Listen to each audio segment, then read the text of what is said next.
Oi, turma. Nossa aula de hoje é sobre a Era Vargas. A Era Vargas corresponde ao período em que Getúlio Vargas governou o Brasil em 3 momentos: governo provisório, governo constitucional e Estado Novo. O tenentismo. O tenentismo foi um fenômeno sociopolítico do início da década de 1920, quando o movimento político-militar ganhou força em quartéis distribuídos pelo território nacional, onde uma série de rebeliões realizadas por jovens oficiais de baixa e média patentes do Exército Brasileiro.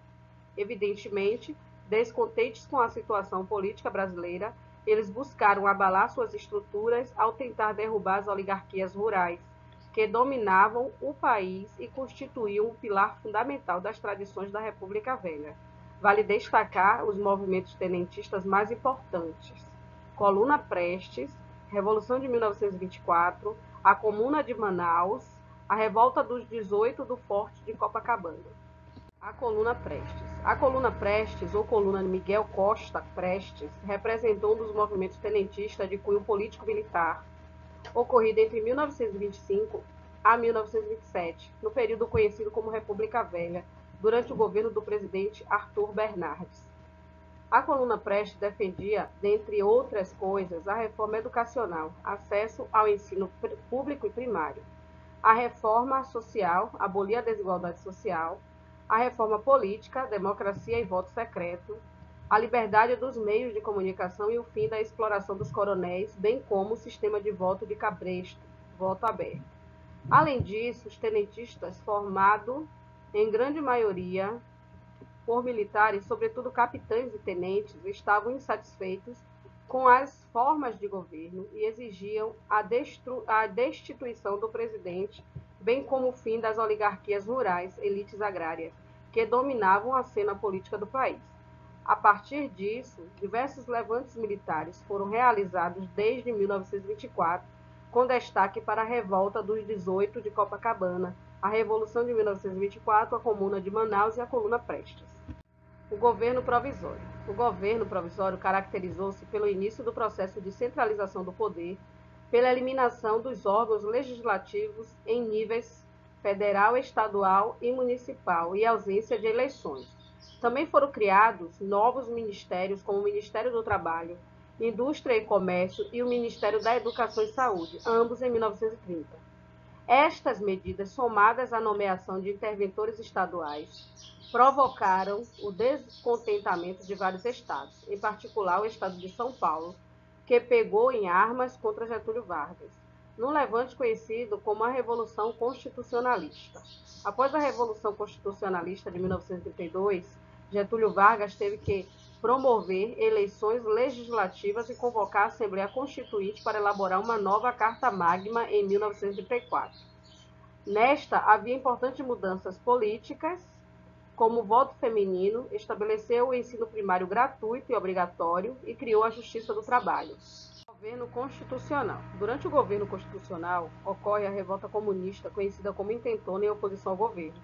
O Partido Comunista Brasileiro estava ilegal desde 1927, e muitos de seus membros participaram da ANL, Aliança Nacional Libertadora. No entanto, esta também seria extinta e vários dos seus membros foram perseguidos. Alguns setores do PCB e da ANL tentam tomar o poder através das armas e então tentam articular a intentona comunista de 1935, dirigida por Luiz Carlos Prestes. O golpe não se concretiza e a repressão foi feroz, incluindo torturas e prisões ilegais por parte da polícia política chefiada por Filinto Müller. 2 anos mais tarde, em 1937, Getúlio Vargas alega que existia outra tentativa de golpe comunista, conhecido como Plano Cohen. Este será o pretexto para o fechamento do Congresso, cancelamento das eleições presidenciais e anulação da Constituição de 1934. Na verdade, o plano foi realizado pelo capitão integralista e aliado de Vargas, Olívio Mourão Filho, e utilizado pelo governo para justificar o estado de sítio e inaugurar o Estado Novo. Os integralistas. A Ação Integralista Brasileira, AIB, foi uma organização política criada em 1932 por Plínio Salgado, e foi o primeiro partido de massas do Brasil. Inicialmente, eles apoiaram o governo Vargas, contudo, com o estabelecimento do Estado Novo, promoveram o levante integralista ocorrido em 11 de maio de 1938 para derrubar o governo. Com ideias anticomunistas e antiliberais, o integralismo é considerado um movimento fascista do Brasil. Os aliancistas. A Aliança Nacional Libertadora, ANL, foi uma organização política fundada pelo Partido Comunista do Brasil em 1935.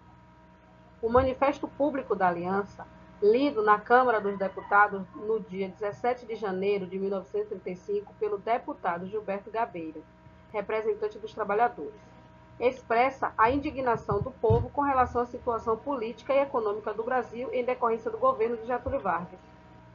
No programa político da ANL continha suspensão do pagamento da dívida externa do Brasil, a luta contra o fundiário e o imperialismo, defesa da reforma agrária, nacionalização de empresas estrangeiras, garantia da democracia, constituição de um governo popular. Ditatorial Estado Novo. O Estado Novo é lembrado pela história de maneira contraditória. O Estado Novo é considerado o período mais repressivo e ditatorial da era Vargas, quando é proclamada a Constituição de 1937. Ao mesmo tempo, é lembrado como uma época dourada, onde os direitos trabalhistas foram criados. A nova Carta Magna extinguiu os partidos políticos, instituiu o regime corporativo e acabou com a independência entre os três poderes. Por ter sido inspirada na Constituição polonesa de 1926, foi apelidada de polaca. Ademais, a partir de novembro de 1937, Vargas impôs a censura aos meios de comunicação para impedir que a mídia divulgasse qualquer crítica ao governo. Em 1938, indignados com o rumo centralista que tomava o governo, a Ação Integralista Brasileira planeja um golpe, liderado por Plínio Salgado e Gustavo Barroso.